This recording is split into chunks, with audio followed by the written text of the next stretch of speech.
Hey guys, Alan Bishop of the Hammer Brothers here, and you're about to see kind of a special video. This is a video I did for fun about 5 years ago. It is me reviewing a Sonic the Hedgehog comic book, namely Sonic Live #1. This was done as a tribute to one of the video shows I was watching heavily back then, Atop the Fourth Wall with Linkara, where he reviewed bad comic books. He had put out a list on his website of upcoming videos, and at the bottom said episode 99, top 15 comics I'll never review. And when I read that, I said to myself, well, I know he's never going to review Sonic the Hedgehog, because he said before on the show he doesn't read the comic, he doesn't know anything about it. So I'm going to review Sonic the Hedgehog, and I'm going to review the worst comic I can think of, Sonic Live #1. So I took some time in between my my freelance wrestling gigs and my actual job to sit down and put together and write and record and edit this comic book review. And I put it up, and about 3 or 4 days later, Linkara puts up episode 100 of his show, and it's Sonic Live #1. Oh. So I decided that I wasn't going to share it around too much. I shared it around with friends and family, people I knew online, that sort of thing, and it got a positive response, but you know, life got in the way, work got in the way, and I never was able to keep going with an episode 2 or 3 or etc., etc. And I had uploaded this video 5 years ago to blip.tv, which, as you know, a couple months ago, blip.tv died. The website is done, all the videos are gone from it, so there's no really other way to see this video right now, so I've decided for posterity and to let this video continue to live on online, I'm uploading it here to YouTube. So, without further ado, from 2005, this is Walan Reviews Sonic Live #1. Enjoy. Hello and welcome to Atop the Fourth... Wait, that's not right. Start over. Hello Internet, I'm Walan. Welcome to Walan Reviews. Now I'm a guy who hangs my hat in a lot of things. You know, video games, TV, cartoons, pro wrestling. But there's one thing I never really got into, and that's comic books, except for one, Sonic the Hedgehog. It started off as, you know, yet another mid-90s cash-in comic, and even Nintendo had a short series of comics at the end of the 80s. But Sonic the Hedgehog was really hot when this comic launched in 1992. 2 successful video games, 2 animated cartoons running on television at the exact same time, merchandising out the ass. Sega had a pop culture icon on their hands. So, a cash-in comic was natural. At first, it used the characters from the Saturday morning show, but it maintained the humor of the weekday series. Eventually, the comic adopted a more young adult action tone, like the Saturday morning show. Somehow, it escaped the fate of early cancellation like other cash-in books, and is still being published to this day. It even holds an official Guinness World Record for the longest-running comic book based on a video game. A book that's been around that long just has to be good, right? Right? Well, any comic book has its missteps, and today we're looking at one of the most notorious. It is a tale of general confusion and ego-stroking like you've never seen, so sit back and let's dig into Sonic Live #1.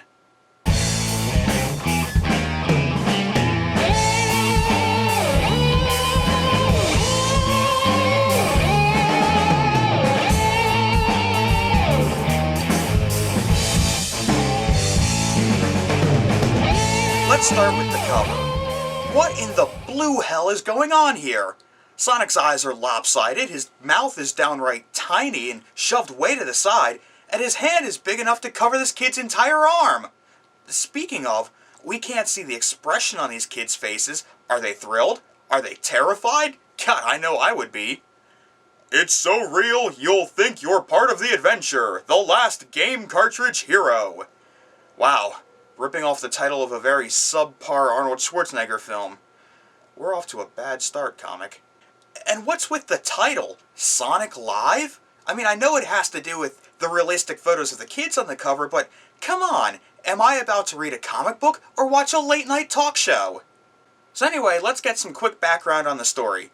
Sonic and his group of rebels, the Freedom Fighters, are in a battle against the evil Dr. Robotnik, who wants to, you guessed it, take over the world. Of course! As Sonic has learned during his many adventures, there exist other realities in different dimensions and zones. Some are disturbingly similar, with events and combatants rearranged only because some action or decision varied from the reality Sonic knows. You mean there's an alternate dimension where Sonic doesn't put onions on his chili dogs? Until now, Sonic has only experienced other dimensions very similar to the one he currently exists on. Fate, however, has a way of stepping in and asserting itself, as Sonic's world is about to collide with worlds beyond. If this is what it's like when worlds collide, I'm out of here. Our story begins with Dr. Robotnik doing some main character name-dropping as he does some typical villain-type dialogue. Sonic dashes in only to find that Robotnik has captured Princess Sally, somehow, it's never explained how, and given some kind of mind-blanking helmet that's also never explained. How does it work? And what's up with Snively in this panel? Dude's got some creepy rape eyes going on. Sonic is surrounded by Robotnik's SWAT-bot force and blasted into nothing. Have a nice afterlife, Hedgehog! Wow, that was a really short comic. Kinda depressing too, but oh well. Okay, you know that's not the end of it. This is a 48-page special. We've got plenty more to cover. We turn the page to find... okay, what is this? We see a photograph of some kid sitting in front of a blank TV, and is he holding a remote control sideways? Not again! I can't believe I died, and just when I was doing so well! Wait a minute. You mean to tell me that he's playing a video game? With a shut-off TV? With a remote held sideways? Did nobody on staff even own a Sega Genesis? Did nobody know anyone who owned a Sega? They worked with Sega. Could Sega not have mailed them a controller? Come on, give me a break. One of these couldn't have been that hard to find. This kid is named Steve, and he and this other girl are late for school. But Mom, I was almost at the next level.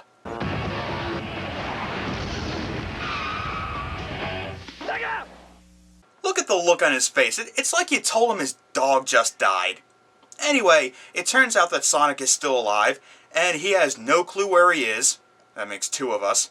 And Robotnik is gloating and celebrating his victory by throwing Sally in a jail cell next to Freedom Fighters Tails and Rotor. Their capture is also never explained. So Sonic waits for what I'm assuming is 8 hours when Steve and the girl, who we find out is named Jessie, come home from school. Steve sits down at the TV and... Good Lord, Steve! What happened to your face? Huh? What happened? Yeah, I want to know why you look so ugly too. And vaguely Chinese. And look at this. Now he has a Genesis controller in his hands. It's horribly misshapen, but at least it has the right amount of buttons, so I'll give him that. You dummy! You have the videotape on instead! No, I don't. I never even touched the VCR. Well, considering you were mashing the buttons on the VCR remote all morning. Since I can't go all the way to you, let's see if you guys can join me!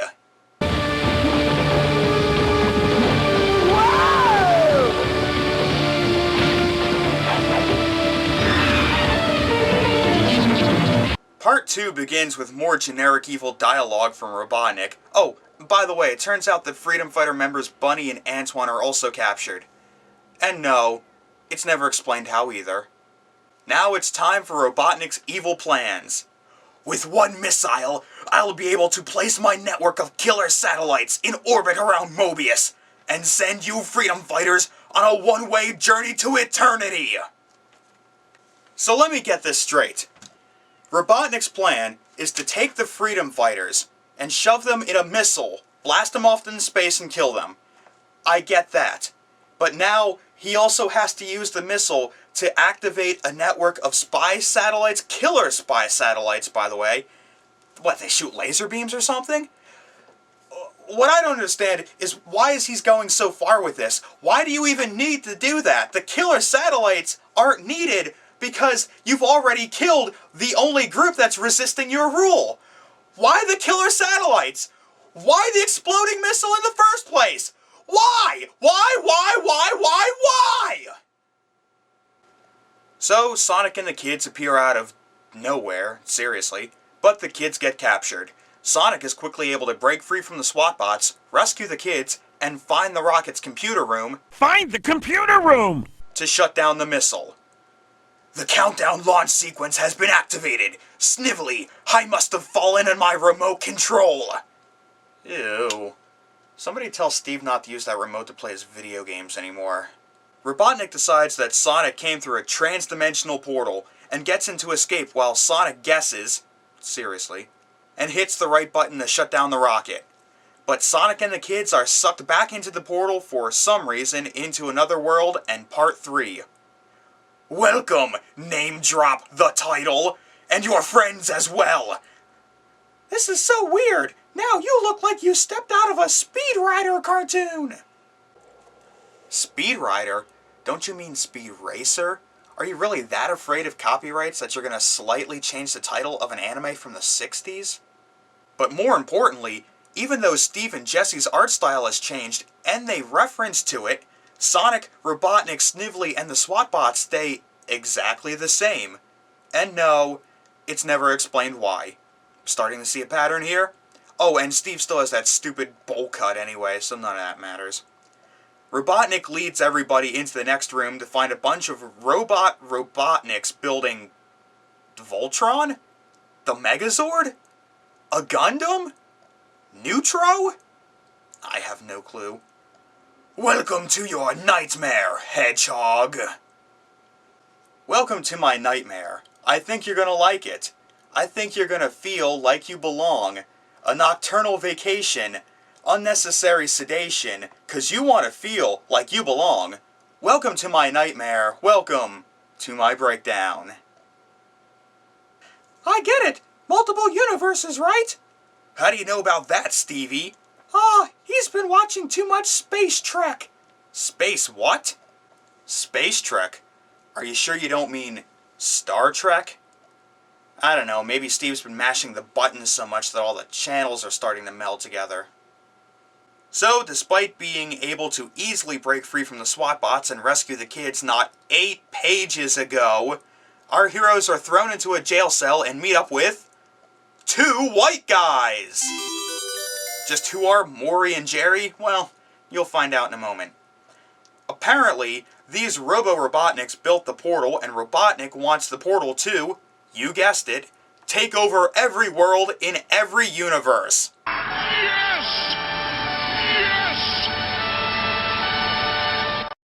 Unfortunately for him, it looks like the Robo-Robotniks are just about to revolt. Meanwhile, in the jail cell, Maury and Jerry explain everything.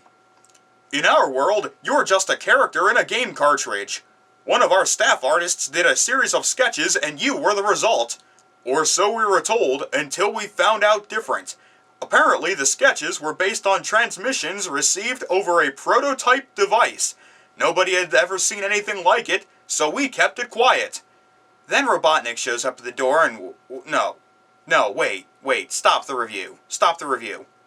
Are you telling me that these 2 white Scooby-Doo rejects are responsible for the creation of Sonic the Hedgehog? So we're just going to trash on Yuji Naka and the talented people at Sonic Team who put in all of their hard hours of effort and days and weeks to make a video game, but we're going to just get rid of all of that in favor of some guy in a blue vest and some other guy in a purple tie who are watching interdimensional cartoons? There's been a lot of stupid things in the run of this comic book, okay? But this is the stupidest. Look, it's great that you can make your own universe of characters and stories that go its own thing in a canon separate from the video games, the cartoons. That's all fine. That's all well and good. But the fact is, you are making insinuations that are downright stupid and insulting to us, the readers. It's like the writer is curb stomping anyone who's ever played a video game, let alone Sonic the Hedgehog. Leave the established video games alone, especially when you're changing the story of how they were actually made. Alright, I'm getting sick of this story. Let's just wrap it up. This Robotnik is actually some unnamed woman in a Robotnik suit who blows off the door of the jail cell. Why is she using the suit of the comic book Robotnik to promote a game with the video game Robotnik? How did she blow off the door? Do I even have to say it at this point? Robotnik's about to get blasted. Sonic saves him for some reason. They shut down the prototype by punching in the Sonic 1 level select code on a giant, badly misshapen Genesis controller. Oh no. Don't even try to reference the video games now. You've made it clear long ago. You set the precedent that you have nothing to do, that you have no clue at all about the video game. The code somehow shuts down the SWAT bots, even though they were never controlled by the device in the first place. Just go with it! Maury and Jerry can reverse the process somehow and teleport them home, even though they're video game programmers and not scientists. And the kids have a tearful goodbye with Sonic. I guess this means goodbye, Sonic. We're gonna miss you, big guy. Oh, I think you'll be able to see what I'm up to by checking out the next game these bozos crank out. The Freedom Fighters are freed, somehow, and everyone celebrates. And how are you feeling? I feel like someone pressed pause on me. Oh, for God's sake. Just look at Tails in this panel, directly smashing right through the fourth wall like he's Deadpool or something. I feel like someone pressed pause on me.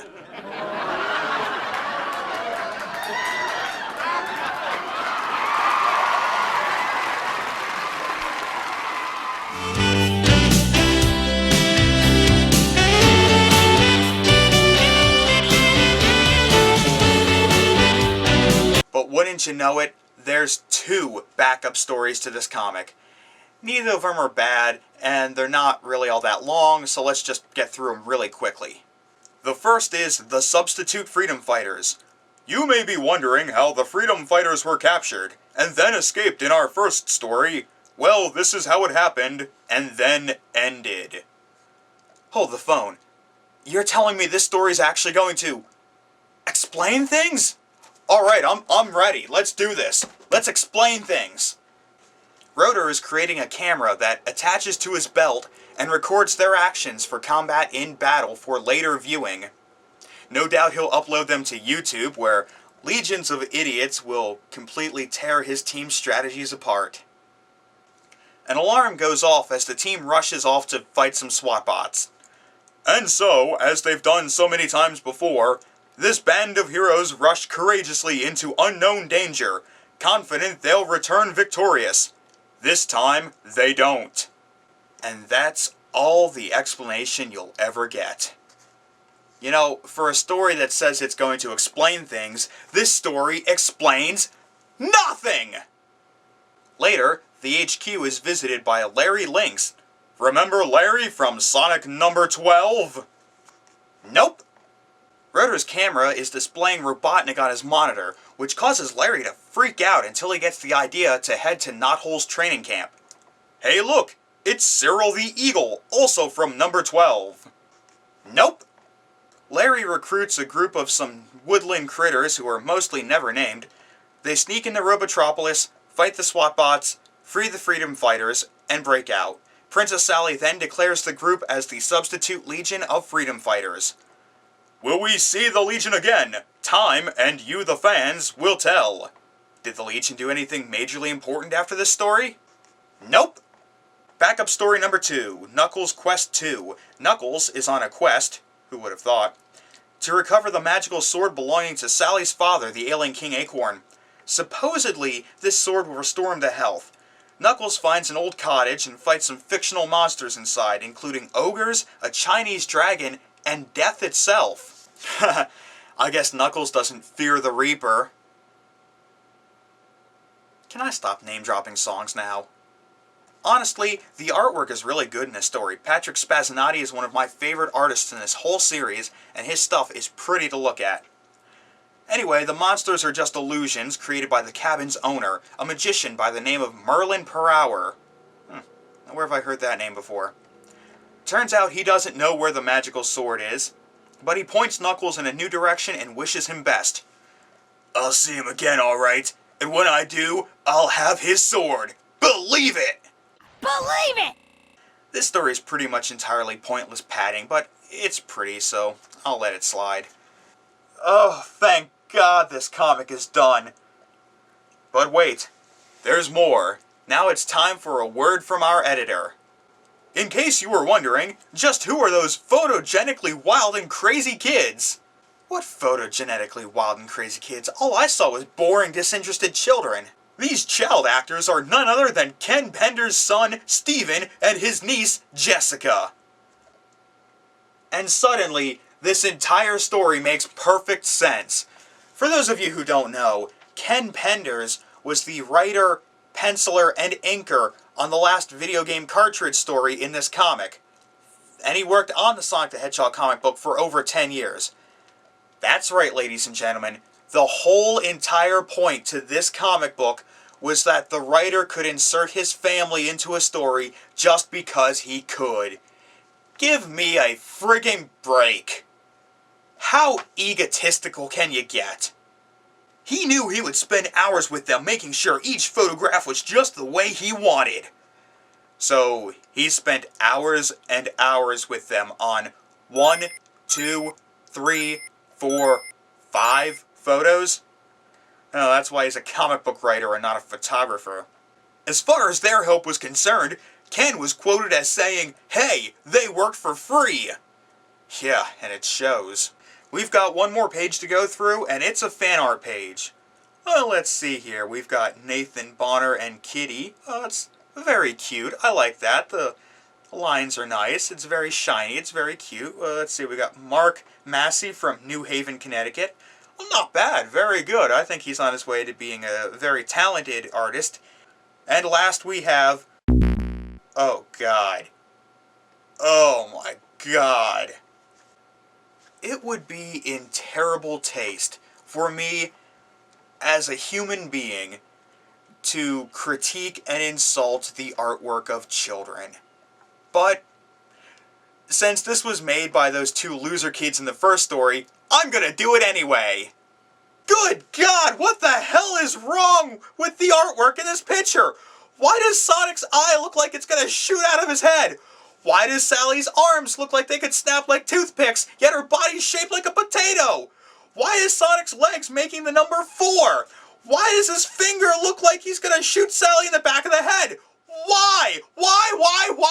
Why? Just because you're the writer's family doesn't mean your terrible artwork has to be in a comic book for me to look at. Let us know what you think of Sonic Live. We'll be waiting to hear from you. You really want to know what I think?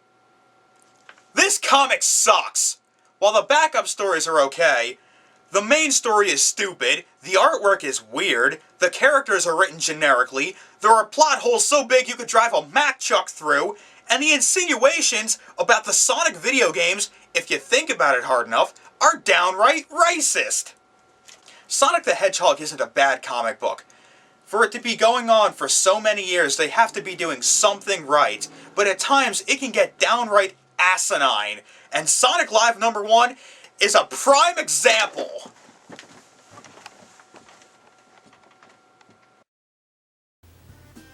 Hey guys, I hope you enjoyed this video. If you did, please give me a like, add to your favorites, and leave a comment below. It really does help the channel out. If you'd like to watch some other videos, click right over here to watch the old game Look Forwards, a contest entry that I did for the Game Chasers. You can click here to watch The Way Game Chasers Go, which was a reaction video to me and my brother winning said Game Chasers contest. Or you could click right here to watch our Hammer Brothers Let's Play channel. This episode is the first of New Ghostbusters 2, a great NES game that never came out in America. And you can click right here to subscribe to the show so you can see more off-the-wall videos like this, as well as our Let's Play gaming show, The Hammer Brothers. And if you do feel so inclined, you can click here to visit the Hammer Brothers page on patreon.com, where if, again, you feel so financially inclined, you could set up a recurring donation to our show, which I absolutely swear to you and promise will help to make the show better in the future. Thanks very much for watching, guys. Take care.